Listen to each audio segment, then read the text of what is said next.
Welcome students. આજના લેક્ચરમાં વિદ્યુત રસાયણ એમાં ઔદ્યોગિક કોષ ભાગ 2 લઈએ છીએ. ભાગ 1માં સૂકો કોષ, મર્ક્યુરી કોષ, નિકલ કેડમિયમ કોષ અને હાઇડ્રોજન ઓક્સિજન બળતણ કોષ ભણ્યા, રાઈટ. હવે આ ભાગમાં આપણે સૌપ્રથમ ભણીએ છીએ દ્વિતીયક કોષ, એટલે કે જેને આપણે પુનઃજીવિત કરી શકાય, રિચાર્જ કરી શકાય, બરાબર. એનું એક્ઝામ્પલ છે લેડ સંગ્રાહક બેટરી. લેડ સંગ્રાહક શબ્દ એટલા માટે વાપર્યો કેમ કે અહીંયા લેડ વપરાય છે, બરાબર. અહીંયા લેડ વપરાય છે માટે તમે એને કહો છો લેડ સંગ્રાહક બેટરી. ટેક્સ્ટબુકમાં આની આકૃતિ બહુ જ ટિપિકલ આપેલ છે. અહીંયા હું એકદમ સિમ્પલ આકૃતિ દોરવાનો ટ્રાય કરું છું, તો ધ્યાન આપજો. તમે આ આકૃતિ દોરશો તો પણ ચાલશે, બરાબર. એટલે એવું જરૂરી નથી કે અહીંયા આપેલી છે એ જ આકૃતિ તમારે દોરવી, બરાબર. ચાલો તો ધ્યાનથી જોજો. અહીંયા એક પાત્રમાં, આ પાત્ર જનરલી એક પોલિમરનું બનેલું છે, વલ્કેનાઇઝ્ડ રબરનું બનેલું છે, બરાબર. કે સાંદ્ર H2SO પર બી એને ઇફેક્ટ ન કરે. કાચનું ન રખાય કેમ કે કાચનું તૂટી જાય. બીજું કોઈ ધાતુનું ન રાખી શકો કારણ કે આની અંદર આપણે ઉપયોગ કરીએ છીએ 38% W/W H2SO4નો. આ અહીંયા વિદ્યુત વિભાજ્ય તરીકે વપરાય છે, બરાબર. આની અંદર 2 વિદ્યુત ધ્રુવ ડૂબાડવામાં આવે છે. બંને વિદ્યુત ધ્રુવ લેડના બનેલા છે, બરાબર. આ પણ લેડની પ્લેટ, આ પણ લેડની જ પ્લેટ,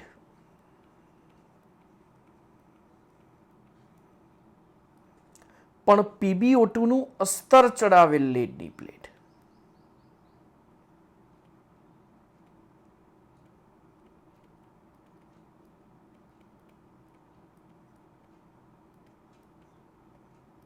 એની ઉપર PbO2નું એક લેયર લગાવી દીધું હોય છે કેમ કે આ જે લેડ છે ને વાદળી જેવું સ્પોન્જ જેવું પોચું હોય છે કે જેની અંદરથી આ H2SO4 એની અંદરથી આરપાર જઈ શકે, બરાબર.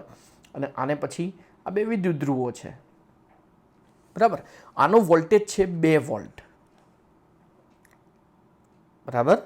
અને આને નામ આપ્યું લેડ સંગ્રાહક કોષ. સંગ્રાહક એટલા માટે કેમ કે એની અંદર કેમ કે એમાં દ્રાવણ વપરાય છે, જો પ્યોર લિક્વિડ જ વપરાય છે. ખાસ ઓટોમોબાઈલ અને ઇન્વર્ટરમાં એનો ઉપયોગ થાય છે, બરાબર. તો એનોડ તરીકે લેડની પ્લેટ, કેથોડ તરીકે PbO2નું અસ્તર ચલાવેલ લેડની પ્લેટ, બરાબર. અહીંયા જો એની આકૃતિ જે આપેલી છે, હા, આના વોલ્ટેજ 2 વોલ્ટ છે, મેં કહ્યું ને. પણ ધ્યાનથી જોજો હું જે બોલું એ, અહીંયા એક એનોડ કેથોડની પેર તમે લગાવો. કેટલા? એક એનોડ કેથોડની પેર લગાવો એટલે 2 વોલ્ટ. બીજું એક એનોડ કેથોડની પેર લગાવો એટલે બીજા 2 વોલ્ટ. ત્રીજી એક એનોડ કેથોડની પેર લગાવો એટલે અને એને શ્રેણીમાં જોડેલ હોય છે એટલે આ 6 વોલ્ટની બેટરી થઈ, બરાબર. તો આ જનરલી આપણે 2 વ્હીલર્સમાં વપરાય છે. પછી આપણે 12 વોલ્ટની બેટરી એ જનરલી આપણે કાર્સમાં વપરાય છે, બરાબર, 4 વ્હીલર્સમાં. અને 24 વોલ્ટની બેટરી એ બસ ને ટ્રક્સ એવા બધામાં વપરાય છે, બરાબર. એટલે એક એનોડ કેથોડની પેરથી 2 વોલ્ટ તમને મળે, 2 એનોડ કેથોડની પેરથી બીજા 2 વોલ્ટ, ત્રીજો 2 વોલ્ટ, એટલે એમ કરીને ટોટલ 6 વોલ્ટની બેટરી મળે, બરાબર. એનોડ અને કેથોડમાં થતી પ્રક્રિયા હવે આપણે જોઈએ તો એનોડ અને કેથોડ પર જે પ્રક્રિયા થાય છે એમાં Pb સોલિડ એ SO4 જે દ્રાવણનો ઋણાયન છે ને એની સાથે પ્રક્રિયા કરે. દ્રાવણ છે, ખ્યાલ છે તમને, સાંદ્ર H2SO4, તો એમાંથી SO4 વપરાય, બરાબર. Pb પોતે, ધ્યાનથી જોજો જે બોલું એ, Pb પોતે 2 ઇલેક્ટ્રોન મુક્ત કરવાની વૃત્તિ ધરાવે છે. એટલે આ Pb 2 ઇલેક્ટ્રોન મુક્ત કરશે ને Pb2+ બનાવશે. તો જો એ 2 ઇલેક્ટ્રોન અહીંયા લખ્યા જ છે, બરાબર. અને આ જે Pb2+ છે એ SO4 સાથે જોડાઈને પાછું PbSO4 બનાવી દે, ઇઝી. કેથોડ પર શું થશે ધ્યાનથી જોજો. કેથોડ પર શું થશે? કેથોડ ઉપર PbO2 નું અસ્તર ચડાવેલ લેડની પ્લેટ હતી, નહીં? જુઓ ધ્યાનથી, લખ્યું જ છે PbO2 નું અસ્તર ચડાવેલ લેડની પ્લેટ. તો એમાંથી એ પૈકી PbO2 પોતે પ્રક્રિયામાં ભાગ લે છે. કેવી રીતે? PbO2 છે એ કન્વર્ટ થાય છે Pb2+માં. કેવી રીતે? આ PbO2માં Pbનો ઓક્સિડેશન આંક +4, સામે Pbનો ઓક્સિડેશન આંક +2, 4 થી 2 એટલે 2 ઇલેક્ટ્રોનનો ઘટાડો. બરાબર? ક્યારે? એટલે બે અંકનો ઘટાડો, સોરી, ઇલેક્ટ્રોનો નહીં, 2 ઇલેક્ટ્રોન તો એની અંદર ઉમેરાયા, 2 ઇલેક્ટ્રોનનો ઉમેરો. એ 2 ઇલેક્ટ્રોન ક્યાં છે? તો ધ્યાનથી જોજો, એ 2 ઇલેક્ટ્રોન આ રહ્યા. એટલે PbO2માં Pb4+ એ કન્વર્ટ થાય છે Pb2+માં. એટલે અહીંયા રિડક્શન થયું PbO2નું. બરાબર? બીજું, જે Pb2+ છે એ પેલા SO4 બીજા એક SO4 સાથે જોડાય. એટલે PbSO4 થઈ ગયું અને 2 ઇલેક્ટ્રોન ઉમેરાઈ ગયા. બીજું વધ્યું શું? તો 4H+. તો એમાંથી શું થશે? તો ધ્યાનથી જોજો, એમાંથી અને 2 O બીજા વધ્યા, 2 O2-. તો એમાંથી તમને મળે છે H2O, 2H2O. બરાબર? ફરીથી Pb સોલિડ એ 2 ઇલેક્ટ્રોન મુક્ત કરે છે અને Pb2+માં કન્વર્ટ થાય છે અને PbSO4 બનાવે. અને કેથોડ પર PbO2 જેમાં Pb4+ એ 2 ઇલેક્ટ્રોન મેળવે અને Pb2+માં ફેરવાય છે, SO4 સાથે જોડાય. એટલે ઓવરઓલ અહીંયા કેટલા SO4 વપરાયા? તો આન્સર છે 2 SO4 વપરાયા. બરાબર? ફરીથી અહીંયા ટોટલ 2 SO4 વપરાયા અને 2 H+. બરાબર? ફરીથી 2 4H+. તો ટોટલ 4H+ ને 2 SO4 એટલે ઓવરઓલ 2H2SO4 વપરાયો.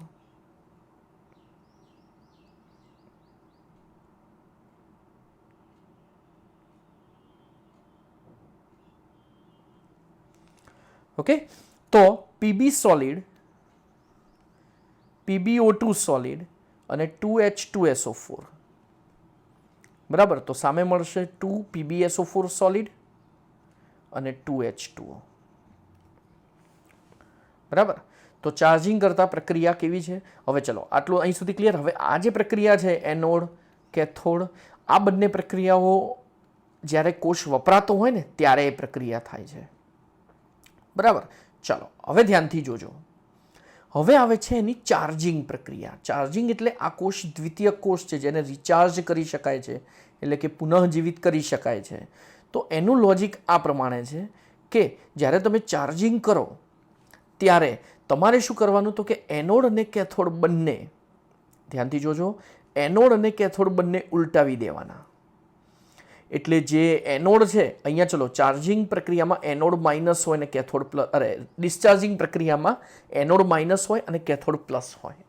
એનોડ માઇનસ એટલે શું? તો કે એનોડ શું કરશે? તો કે ઇલેક્ટ્રોન મુક્ત કરે છે અને કેથોડ ઇલેક્ટ્રોન મેળવશે. જો એનોડે ઇલેક્ટ્રોન મુક્ત કર્યા અને ઇલેક્ટ્રોન કેથોડ પર ઉમેરાયા. બરાબર? અને આ સીધી દિશામાં પ્રક્રિયા થઈ બંને. હવે જ્યારે તમે ચાર્જિંગ કરો ત્યારે તમારે શું કરવાનું? એનોડ અને કેથોડ બંને ઉલટાવી દેવાના. એટલે કે તમારે બેટરીના ધનધ્રુવ સાથે કેથોડને જોડવાનો, એટલે કે એનોડ બનાવી દેવાનો. એટલે શું થાય? કેથોડવાળી જે સીધી પ્રક્રિયા છે ને એ હવે ઉલટી થશે. લખ્યું છે ને પ્રતિગામી પ્રક્રિયા થાય. આ પ્રતિગામીનો અર્થ શું? એને બેટરીના ધનધ્રુવ સાથે જોડવાનો, કેથોડ જે હતો એ. બરાબર? એને બેટરીના ધનધ્રુવ સાથે જોડવાનો, તમારે બહારથી વિદ્યુત પ્રવાહ આપવાનો. બરાબર? આ જે 2 વ્હીલરમાં જે વપરાય છે, કદાચ તમે જોયું બી હશે કે દુકાનમાં જનરલી એ લોકો શું કરે? ક્લેમ્પ રાખે છે આવા, અને ક્લેમ્પમાં ભરાઈ દે હેન્ડલવાળા. બરાબર? એ આ રીતે ક્લેમ્પ રાખે છે. બસ એ ક્લેમ્પ કરીને પછી એમાં ભરાઈ દે અને પછી બહારથી વિદ્યુત પ્રવાહ આપી દે અને ચાલુ કરી દે. બરાબર? અને આ પ્રક્રિયા એમાં થતી હોય છે. બરાબર? તો એનોડ પર કઈ પ્રક્રિયા થાય? હવે ચાર્જિંગ વખતે, આ ચાર્જિંગ વખતે કઈ પ્રક્રિયા થાય? તો કે PbSO4 solid વત્તા 2H2O liquid gives PbO2 solid વત્તા SO4 2- aqueous વત્તા 4H+ aqueous અને 2 ઇલેક્ટ્રોન. બરાબર, આ એનોડ પર થતી પ્રક્રિયા છે. ઓકે, અને હવે સેમ એ રીતે કેથોડ પર કઈ પ્રક્રિયા થાય એ આપણે જોઈએ. તો કેથોડ પર થતી ચાર્જિંગ વખતે જ તો પેલી જે સીધી પ્રક્રિયા છે ને હવે અહીંયા બી ઊંધી કરવાની. કઈ? PbSO4 સોલિડ વત્તા 2 ઇલેક્ટ્રોન gives Pb સોલિડ વત્તા SO4 2 - aqueous. બરાબર, તો આ એનોડિક પ્રક્રિયા થઈ, આ કેથોડિક પ્રક્રિયા થઈ. બરાબર, તો આ રીતે એનોડિક અને કેથોડિક પ્રક્રિયા ચાર્જિંગ સમયે, ચાર્જિંગ પ્રક્રિયા, તો આ યાદ રાખજો ખાસ. બરાબર, સાથે સાથે આ પણ લખી જ નાખવાની. એટલે હવે એ લોકોએ ડાયરેક્ટ આપ્યું છે કે ભાઈ એનોડ પર ને કેથોડ પર શું મળે જુઓ. તો એનોડ ઉપરનો જે PbSO4 છે, ચલો એનોડ ને કેથોડ બંનેમાં જુઓ PbSO4 છે જ. બરાબર, તો એનોડનો જે PbSO4 છે શેમાં કન્વર્ટ થાય? Pb સોલિડમાં. જુઓ લખ્યું જ છે. અને કેથોડ પરનો જે PbSO4 છે શેમાં કન્વર્ટ થાય? PbO2માં. બરાબર, એના માટે તમારે ખાલી બહારથી પોટેન્શિયલ આપવો પડે. બરાબર સ્ટુડન્ટ્સ, તો આ થઈ લેડ સંગ્રાહક કોષની થિયરી, જે એક દ્વિતીયક કોષ છે.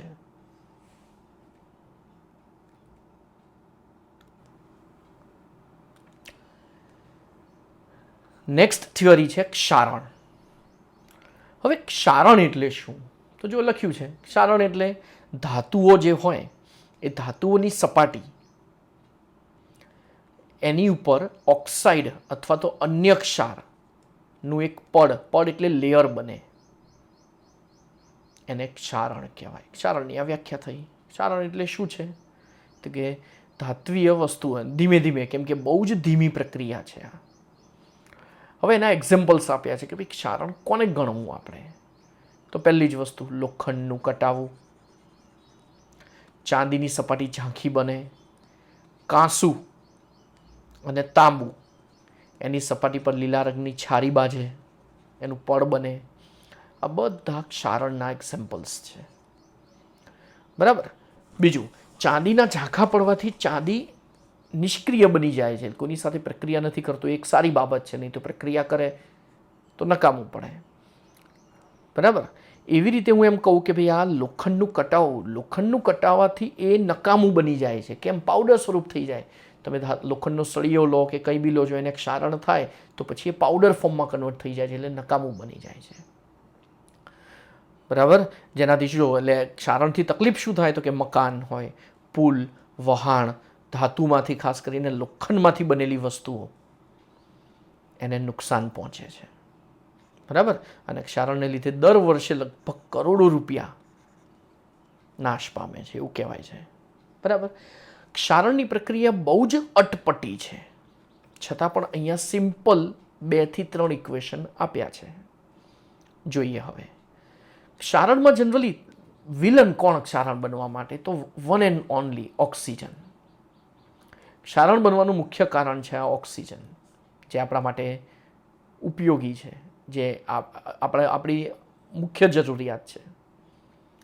બરાબર. એ જ ક્ષારણમાં મુખ્ય ભાગ ભજવે છે કે ભાઈ ઓક્સિજનને ઇલેક્ટ્રોન આપીને એ પોતે ઓક્સિડાઇઝ થાય, ઓક્સિડેશન પામે અને પછી ઓક્સાઇડનું લેયર બનાવે. બરાબર. ખાસ રીતે આપણે લોખંડનું ક્ષારણ જેને આપણે કહીએ છીએ કાટ લાગવો, એ પાણી અને હાજરીમાં થાય. તો સ્વાભાવિક છે. પાણી ક્યાંથી મળે ભાઈ? હવામાં. તો તમને ખ્યાલ છે કે ભાઈ પાણી મળે તમને ભેજવાળા વાતાવરણમાં. એટલે તમને ખ્યાલ છે કે ક્ષારણ જનરલી ક્યારે વધુ માત્રામાં થાય? તો કે ભેજવાળા વાતાવરણમાં, આપણે મોન્સૂન સિઝનમાં વધારે થાય. બરાબર. ક્ષારણનું રસાયણ વિજ્ઞાન ઘણું જ જટિલ છે, છતાં પણ અહીંયા વિદ્યુત રાસાયણિક કોષના સંદર્ભમાં સમજાવવાનો ટ્રાય કર્યો છે. બરાબર. એ કઈ રીતનું છે તો એ હવે આપણે અહીંયા સમજીશું. ધ્યાનથી જોજો. જનરલી એવું કહેવાય છે કે જ્યારે પણ ક્ષારણની ઘટના બને તો ક્ષારણની ઘટના માટે જવાબદાર ઘટક કયા? Just minute. હા સ્ટુડન્ટ્સ, તો અહીંયા જોઈએ કે ભાઈ વિદ્યુત રાસાયણિક પરિઘટના તરીકે ગણીએ તો લોખંડમાંથી બનાવેલ કોઈ પણ વસ્તુ એનું એક વિશિષ્ટ બિંદુ ઉપર ઓક્સિડેશન થાય. બરાબર. વિશિષ્ટ બિંદુ એટલે શું એ સમજીએ. ધ્યાનથી જોજો જે બોલવું એ. વિશિષ્ટ બિંદુનો અર્થ એવો થાય છે કે ધારો કે જ્યાં ધાતુની સપાટી, બોલ્યો ધ્યાનથી જોજો, જ્યાં ધાતુની સપાટી ખરબચડી હોય, જો આ સળંગ છે, પછી અહીંયા ખરબચડી તૂટેલી છે અને પછી પાછી સળંગ છે, બરાબર. તો જ્યાં ધાતુની સપાટી પર આખું એક આ પાણીનું બિંદુ છે, આ તમે જે જોઈ રહ્યા છો ને, આ પાણીનું બિંદુ છે, જુઓ, બરાબર. તો જ્યાં ખાંચ રહી ગઈ હોય, પછી જ્યાં વેલ્ડિંગ કરેલું હોય, વેલ્ડિંગ એટલે ખબર છે ને, જ્યાં જોઈન્ટ માર્યો હોય, બરાબર, અથવા તો જ્યાં વળાંક હોય, જ્યાં સ્ફટિક રચના અસ્તવ્યસ્ત હોય, સ્ફટિક રચના અનિયમિત હોય, સારો શબ્દ છે અનિયમિત, તો એ ભાગ સક્રિય બને અને એ ભાગ એનોડ તરીકે વર્તે અને એનોડ ઉપર આ ઓક્સિડેશન પ્રક્રિયા થાય, Fe ઇલેક્ટ્રોન મુક્ત કરે અને Fe2+ ફેરવાય. આ એનું લોજિક છે. બીજું, હવે બીજી છે રિડક્શન પ્રક્રિયા. તો ભાઈ રિડક્શન પ્રક્રિયામાં ચાલો હવામાં O2 હોય, H+ સાથે પ્રક્રિયા કરે, 4 ઇલેક્ટ્રોન મેળવે, એટલે ઉપરવાળી પ્રક્રિયાને 2 વડે ગુણવાના, બરાબર. અહીંયા કોઈ ઇક્વેશન બેલેન્સ નથી કરવાનું, એટલે આપણે ચિંતા નથી, કેમ કે બહુ જ બધી પ્રક્રિયા થાય. એનું હમણાં એક્ઝામ્પલ સમજાવું હું કે ભાઈ હવામાં O2 હોય, એ H+ સાથે પ્રક્રિયા કરે અને 4 ઇલેક્ટ્રોન મેળવે અને પાણીનો વધુ અણુ ઉત્પન્ન કરે અને સાથે સાથે OH- પણ થોડા ઘણા ઉત્પન્ન કરે, બરાબર, જેથી FeOH ટ્વાઇસ બને. આ ટેક્સ્ટબુકમાં નથી આપેલું, બરાબર, જી નીટ લેવલનું બોલું છું. અને પછી લાંબો સમય FeOH થ્રાઇસનું હવામાં ઓક્સિડેશન થાય ને FeOH થ્રાઇસ બને, એટલે Fe2+, આનો ઓક્સિડેશન આંક +2, આનો ઓક્સિડેશન આંક +3. તો +2 માંથી +3 માં ઓક્સિડેશન થાય અને ઓક્સિડેશન પ્રક્રિયાને અંતે છેલ્લે આ જે FeOH થ્રાઇસ બન્યો એનું પછી એ સુકાય એટલે એમાંથી બને Fe2O3.XH2 અને આ લાલ રંગનો કાટ છે અને પાવડર સ્વરૂપનો છે. એટલે આપણે જે લોખંડની જે પણ ઇમારત કે કંઈ પણ હોય પછી એ લાંબો સમય કામ આપી શકે નહીં, કેમ કે પાવડર ફોર્મમાં એટલે ત્યાં હોલ પડી જાય અથવા તો ત્યાંથી તૂટી જાય ને, બરાબર. આ એનું લોજિક છે. હવે ચલો એક ક્વેશ્ચન તમારા મગજમાં થશે કે ચલો હવામાં O2 હોય, H+ ક્યાંથી હોય? તો ધ્યાનથી સાંભળજો, હવામાં ભેજ હોય, હા, ભેજ એટલે કે H2O. ચલો હવામાં કાર્બન ડાયોક્સાઇડ હોય, હા હોય જ ને. આ બે કમ્બાઈન થાય તો શું બને? H2CO3 બને. H2CO3 એટલે કે કાર્બોનિક એસિડ, આપણે સોડા વોટર, ઓછા માત્રામાં બને, બહુ જ ઓછો બને. આ માટે જેવું કહેવાય છે કે આ પ્રક્રિયા કેવી છે, બહુ જ ધીમી છે, બહુ જ સ્લો છે. અને આ કાર્બોનિક એસિડના વિયોજનથી તમને શું મળશે? H+ મળે, બરાબર. તો જુઓ એનોડ ઉપર આ પ્રક્રિયા થાય, Fe gives Fe2+ 4 ઇલેક્ટ્રોન, બરાબર, 2 વડે ગુણ્યા. તો એનોડ બિંદુ પર જે ઇલેક્ટ્રોન મુક્ત થયા એ ધાતુ મારફત ખસે, કેમ કે ધાતુ તો વિદ્યુત વહન કરે ને, અને ધાતુના બીજા બિંદુએ જાય ને જ્યાં બીજા બિંદુએ H+ની હાજરીમાં ઓક્સિજનનું રિડક્શન થાય. ચલો એ H+ ક્યાંથી મળે છે કે ભાઈ હવામાં CO2 હોય, પાણીમાં વિલયન થાય અને પાણીમાં હાઇડ્રોજન આયન મળે અને બીજા એસિડિક ઓક્સાઇડના વિલયનથી. કયો બીજો એસિડિક ઓક્સાઇડ ખબર છે? ઉદ્યોગોમાંથી નીકળતો SO2, જે લાંબા સમય બાદ SO3માં કન્વર્ટ થાય અને આ પાણીમાં ઓગળે એટલે એસિડ વર્ષા થાય. ભણ્યા છો આવું કંઈક? તો એ રીતે પણ મળે. આ બિંદુ નીચેની પ્રક્રિયા દ્વારા કેથોડ પર પ્રક્રિયા થાય. જો કેથોડ પર પ્રક્રિયા આપેલી છે, O2 4H+, 4 ઇલેક્ટ્રોન ને 2H2 વધુ પાણીના અણુ ઉત્પન્ન કરે અને મેં જે હમણાં સમજાવ્યું એ OH- મળે, એ Fe2+ સાથે જોડાય એટલે FeOH ટ્વાઇસ, લાંબો સમય પડ્યો રહે એટલે FeOH થ્રાઇસ, અને પછી એ સુકાય એટલે ફેરિક ઓક્સાઇડ મળે, Fe2O3.XH2, જેને આપણે કહીએ છીએ કાટ, બરાબર. અને જ્યારે એ ઉત્પન્ન થાય એટલે વધુ H+ ઉત્પન્ન થાય, વધુ H+ થાય એટલે આની આ પ્રોસેસ બધી ચાલુ જ રહે અને આ રીતે લોખંડનું ક્ષારણ થાય, બરાબર. તો આ રીતે ક્ષારણ થશે. ખાસ આ પેરેગ્રાફ જરા યાદ રાખવાનો છે, થોડોક અટપટો છે કે ભાઈ એનોડનું બિંદુ કેવી રીતે બન્યું, જ્યાં ખાંચ હોય, જ્યાં સ્ફટિક રચના અવ્યવસ્થિત હોય, જ્યાં વેલ્ડિંગ કર્યું હોય, તો એવી જગ્યા એક્ટિવ બને, સક્રિય બને અને ઇલેક્ટ્રોન મુક્ત કરે, એટલે કે એનોડ તરીકે વર્તે.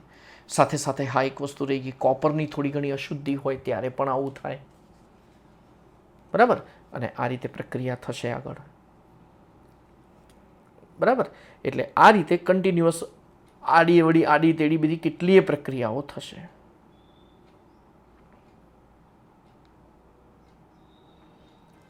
બરાબર. નેક્સ્ટ, તો અહીંયા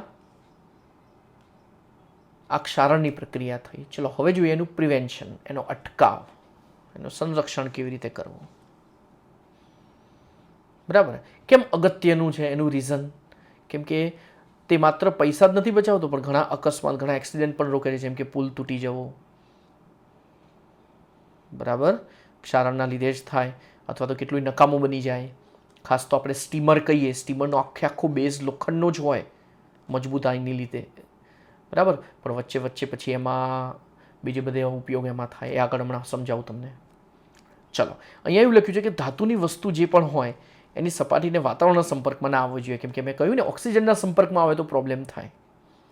તો ધાત્વીય સપાટીને જનરલી કલર કરી દેવો, અથવા તો બિસ્ફિનોલ જેવા પદાર્થો એની સરફેસ પર લગાવી દેવાના, એટલે ઓક્સિજનના સંપર્કમાં ન આવે. બીજી એક પદ્ધતિ છે કે અન્ય ધાતુઓ જેમ કે SN, ZN જે નિષ્ક્રિય છે અને વસ્તુને બચાવવા માટે ઉપયોગ હોય તેના વડે એને ઢાંકી દો.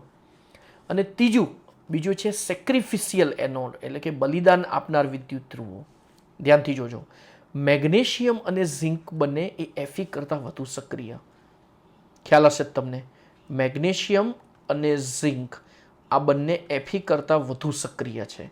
એટલે મેગ્નેશિયમની ઝડની હાજરીમાં Fe કદાપી એનોડ બનશે જ નહીં. કેમ કે જ્યારે Fe એનોડ બને, ચલો હવામાં ભલે ઓક્સિજન મળતો, હવામાં H+ મળતો, હવામાં ભેજ રહેલો હોય, ભલે હોય, પણ Fe2+ જ કન્વર્ટ ના થાય તો આપણે ક્ષારણ સરળતાથી અટકાવી શકાય. અને એના માટે Feને એનોડ નહીં બનવા દેવાનો. તો શું કરવાનું? Fe કેથોડ જ રહે એવું ખાલી ટ્રાય કરવાનો. કેવી રીતે? કે Mg અને Znની શીટની વચ્ચે આ Feની મોટી શીટ ત્યાં ભરાઈ રાખવાની, અથવા તો રાખવાની, એમના કોન્ટેક્ટમાં રાખવાની. એટલે શું થશે? આ મેગ્નેશિયમ અને Zn બંનેનું છે ને ક્ષારણ, બંનેનું પોતાનું ક્ષારણ થશે, પોતે આયનમાં કન્વર્ટ થશે, પણ Feનું ક્ષારણ નહીં થવા દે. કેમ? કેમ કે Mg અને Zn Fe કરતાં વધુ સક્રિય, તો આ બેનું તો થવાનું જ છે, Feનું ન થાય. તો હમણાં મેં જે તમને સ્ટીમરનું એક્ઝામ્પલ આપ્યું, તો સ્ટીમરના મોટા ભાગ દરિયામાં જ હોય, ખ્યાલ છે તમને, મોટાભાગનો ભાગ દરિયામાં ડૂબેલો જ હોય.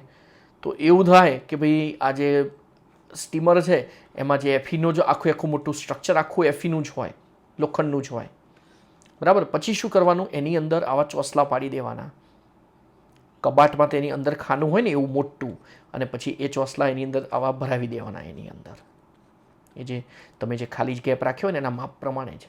અને આ છે ના હોય, Zn ના હોય, પછી ક્રોમિયમ ના હોય, મેગ્નેશિયમ ના હોય, એલ્યુમિનિયમ ના હોય, આ બધાનું પોતાનું ક્ષારણ થશે, પણ લોખંડનું ક્ષારણ નહીં થવા દે. એટલે આ બધા બલિદાન આપનાર એનોડ કહેવાય. પોતાનું ક્ષારણ થવા દે, પણ Feનું ક્ષારણ ન થવા દે, બરાબર. તો આખું સ્ટ્રક્ચર તમને આજે આ કલર દેખાય છે, આખું સ્ટ્રક્ચર કોનું? લોખંડનું. પણ વચ્ચે વચ્ચે આ ખાનામાં તમારે આ મેગ્નેશિયમ ને બધા ભરાવી દેવાના, અહીંયા બધે, બરાબર. અને બીજું, એનું ક્ષારણ થઈ જાય તો કાઢી લેવાના, નવા ભરાવી દેવાના. એટલે આપણું સ્ટ્રક્ચર આખું એવું એઝ ઇટ ઇઝ રહે, બરાબર. અને એની મજબૂતાઈ પણ મેન્ટેન રહે. બસ ખાલી આમનું ક્ષારણ થાય તો એ પછી ચેન્જ કરી દેવાના, બરાબર. તો આ છે એનું પ્રિવેન્શન, એનું કઈ રીતે આપણે સંરક્ષણ કરી શકીએ, બરાબર સ્ટુડન્ટ્સ. તો આ હતી થિયોરી ક્ષારણનો અટકાવ, અને ક્ષારણ કેવી રીતે થાય, ક્યારે થાય, એની પ્રક્રિયા ખાસ તૈયાર કરવી પડશે. સ્ટુડન્ટ્સ, જ્યારે પણ તૈયાર કરો ત્યારે તમારે આનું રિવિઝન કરવું હોય તો કમ્પલસરી આ વિડીયો શાંતિથી એકવાર જોઈ લેવાનો, અને કન્ફર્મ તમને કમ્પ્લીટ ખ્યાલ આવી જશે. એટલે જ ખાસ ટેક્સ્ટબુકની લાઇન ટુ લાઇન મેં સમજાવવાનો ટ્રાય કર્યો છે. ઓકે સ્ટુડન્ટ્સ, તો ચલો આ સાથે આજનો લેક્ચર અહીંયા પૂરો થાય છે. Good bye.